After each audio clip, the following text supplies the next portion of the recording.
ఇంకొకటి, నేను కలెక్టర్ను వచ్చాను, ఎలా చదువుతున్నావు, తెల్లవారుజామున 10th విద్యార్థి ఇంటికి వెళ్ళిన భువనగిరి కలెక్టరు 10th విద్యార్థుల కోసం తలుపు తట్టే కార్యక్రమానికి. నిజంగా కలెక్టర్కి సంబంధించినటువంటి విషయంలో చాలా, నేను కలెక్టర్ హనుమంతరావును వచ్చాను, ఉదయం 5:30కు 10వ తరగతి విద్యార్థి ఇంటికి వెళ్ళాడు.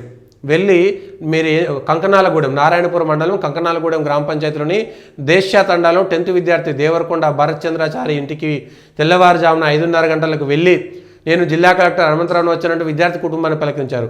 సంస్థాన్ నారాయణపురం మండలంలో సాంఘిక సంక్షేమ వసతి గృహానికి రాత్రి వెళ్ళిన కలెక్టర్ అక్కడ 10వ తరగతి విద్యార్థులతో మాట్లాడి ప్రేరణ కలిగించారు. ఎస్, నిజంగా హ్యాట్సాప్ చెప్తున్నా కలెక్టర్ గారికి, హనుమంతరావు గారికి. ఐఏఎస్లు, కలెక్టర్లు ఇట్లాంటివి చేయాలి.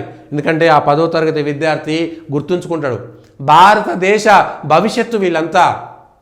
ఎందుకంటే ఈరోజు ఉన్నటువంటి పిల్లలే రేపు భవిష్యత్తు. వాళ్ళకు మంచి జరగాల్సినటువంటి అవసరం ఉంది, వాళ్ళకు ప్రేరణ ఉండాలి. రేపు పొద్దుగాల ఈ అబ్బాయి కూడా కలెక్టర్ కావాల్సినటువంటి అవసరం లేదు. సమాజానికి చీడపుడు కాకుండా సమాజానికి, ఈ భారతదేశానికి, భారతదేశ అభివృద్ధికి దోహదపడే విధంగా ఉంటే చాలు. అట్లాంటి వాళ్ళకి ఇవాళ కలెక్టరు తన హోదాను సక్రమంగా వాడుతున్నటువంటి కలెక్టర్ హనుమంతరావు గారికి ఖచ్చితంగా హ్యాట్సాప్ చెప్పాల్సిందే. అయ్యా, మిగిలిన కలెక్టర్లు కూడా ఇట్లాంటి పని చేయండి. గవర్నమెంట్ పాఠశాలల్లో చదువుతున్నటువంటి పిల్లలకు ప్రేరణ ఇవ్వండి. సాంఘిక సంక్షేమ హాస్టల్లో ఉన్నటువంటి పిల్లల దగ్గరికి వెళ్ళండి. వాళ్ళతో పాటు నెలలో ఒక్కసారి భోజనం చేయండి. నెలకొక్క ప్రభుత్వ పాఠశాలను సందర్శించి వాళ్ళతో పాటు క్లాసులు వినండి. అవసరమైతే వాళ్ళకు ఒక క్లాస్ చెప్పండి, ప్రేరణ ఇవ్వండి. నెలకొక్క క్లాస్కి వెళ్తే మీ జిల్లాలలో మీరు ఏడాది 2 ఏళ్ళు ఉంటే 10-14 గ్రామాలకు వెళ్ళడానికి అవకాశం ఉంటుంది. ఏదైనా ఒక బీసీఎస్సీ హాస్టల్కి వెళ్ళి వాళ్ళతో పాటు పగటిలు భోజనం చేయండి, లేదా రాత్రి ఆ హాస్టళ్లలో పడుకోండి. మంచి సాంప్రదాయం. కలెక్టర్ గారిని ఖచ్చితంగా అభినందించి తీరాల్సిందే.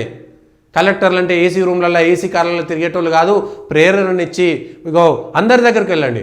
ఒకరోజు వ్యవసాయదారు దగ్గరికి వెళ్ళండి, ఒకరోజు రైతు దగ్గరికి వెళ్ళండి, ఒకరోజు కూలీ దగ్గరికి వెళ్ళండి. ఇట్లా ప్రతి ఒక్కరికి ప్రేరణని ఇవ్వాల్సిందే. ఈ కలెక్టర్, భువనగిరి కలెక్టర్ చేసినటువంటి పనికి ఖచ్చితంగా మనస్ఫూర్తిగా అభినందనలు తెలియజేయాల్సిందే.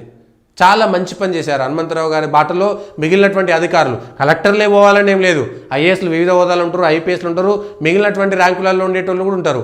ఏ తహసీల్దార్లు, ఆర్డీఓలు ఆ స్థాయిలో ఉండేటోళ్ళు కూడా ఉంటారు. లేదా మిగిలినటువంటి టీచర్లు, రిటైర్డ్ టీచర్లు కూడా ఉంటారు. వాళ్ళు కూడా వెళ్ళండి.